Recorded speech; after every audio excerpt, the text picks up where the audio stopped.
Hello chess lovers and friends, welcome to today's episode of B.O.M. B.O.M. It's the beginner's opening mistakes once again, you guys. So this is a new chess series where I look at the games of beginners and intermediate level players in an effort to identify their opening mistakes and trying to correct them along the way. This series is unique in that we are not interested to know the ratings of the players. We are not interested to know their in-laws, their names or whatever, but just the opening mistakes that they make in their games. Let's go, and be sure to hit the like button. Do subscribe to my channel to encourage me to keep on making more wonderful videos just like this one, right? Alright, so our first two opponents are rated between 1000 and 1160. Yeah, this was a bullet match, but I found it to be so interesting, and I'm sure both players knew what they were doing. So white went for the Danish gambit on move 1 after pawn to e4 and e5 d4. This is called the center game, you guys, which can also be transposed into the Danish gambit after pawn to c3. What is this move?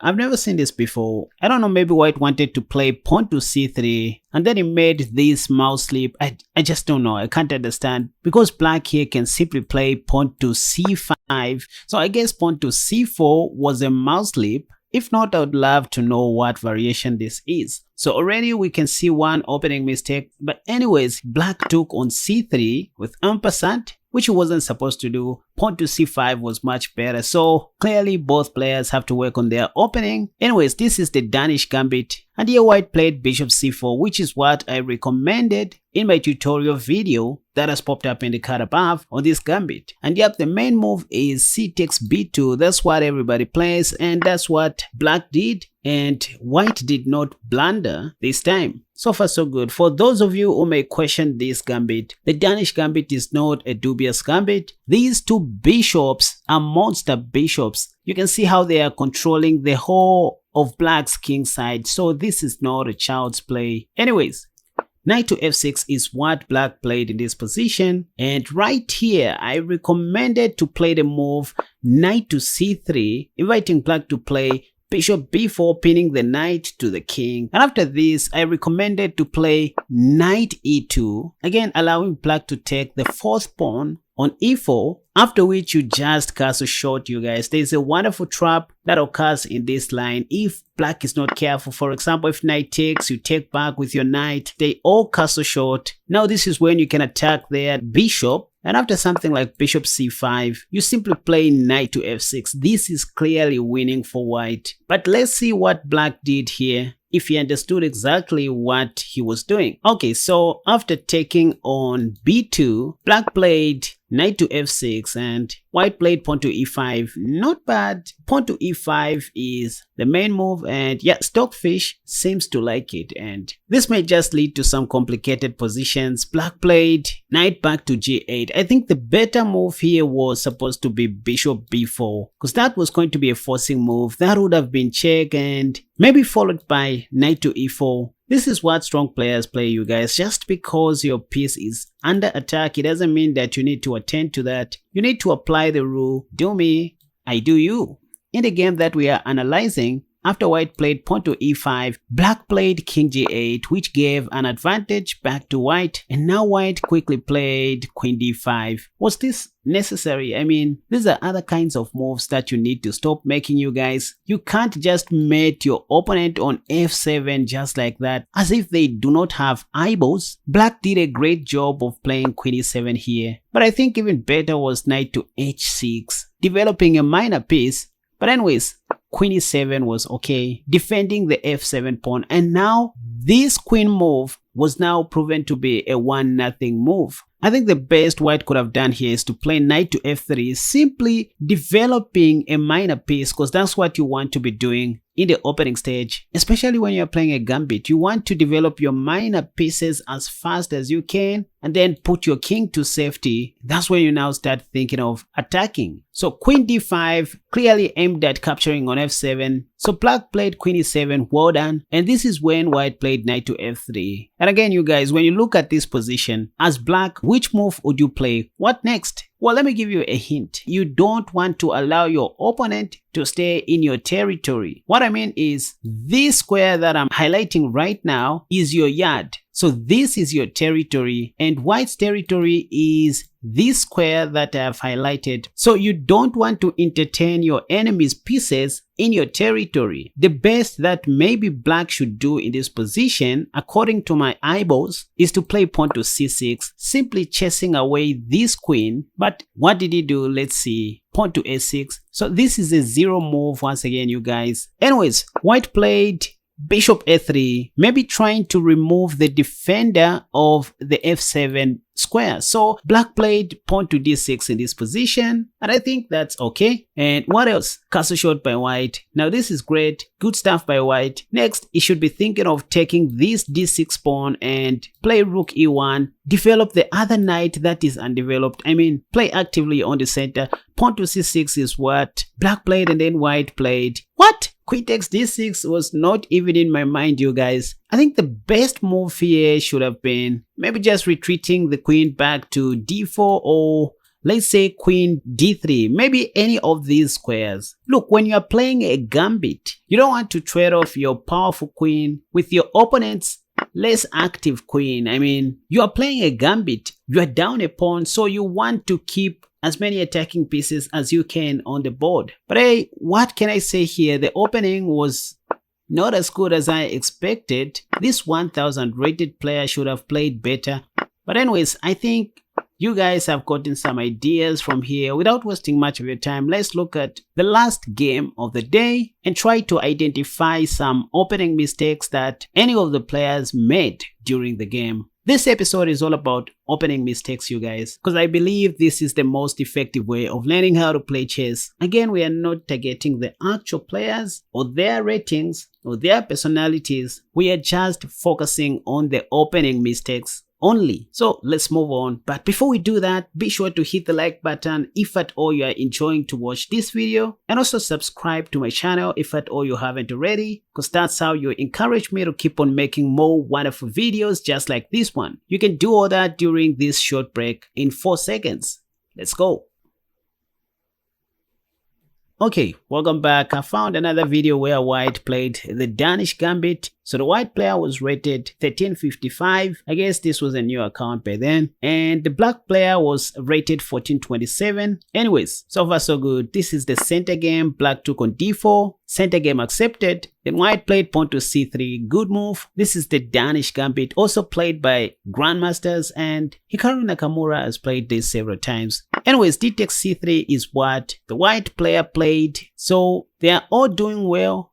Bishop c4, and then instead of taking the pawn on b2, black decided to play knight c6, which was not bad because this is a developing move, right? And you don't just have to be chopping your opponent's pieces anyhow. Anyways, if I was white, I would have still played something like knight e2 in this position, allowing black to capture my pawn on b2 one more time so that I can take back with my bishop. Because normally in the Danish Gambit, you want to put your bishops along this diagonal and start putting more pressure on the king side. Anyways, but under normal circumstances, white was just supposed to take on c3. I mean, since black said no. But what did he do? Knight to f3, not really bad. Bishop b4 was played. The game is close to equal, I guess. So with bishop b4, black was planning to take on b2, and that was going to be discovery check, and maybe on the next move, black was going to queen on a1. So that's a great idea. Anyways, white took on c3, that's good. And bishop c5, not bad. Then queen d5.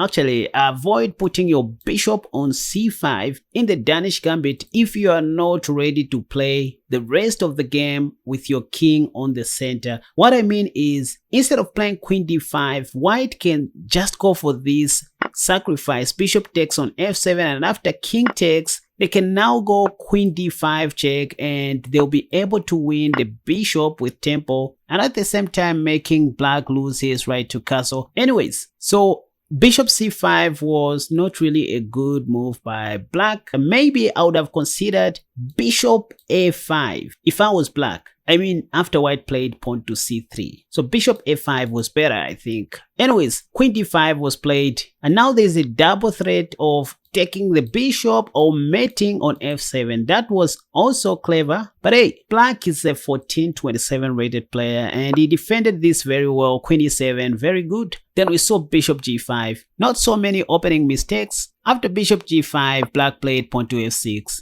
A great move.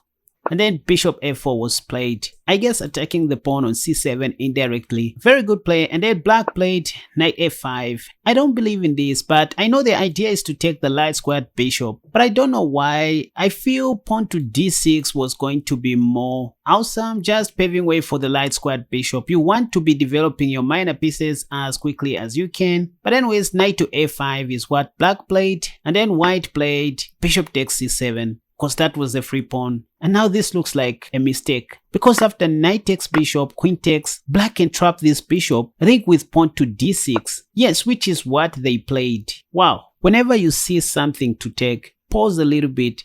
It is time to wait. So the lesson is exercise more patience when it's time to take something which appears to be free. Anyways, knight bd2 was played, and then queen takes c7. Great. Then castle long.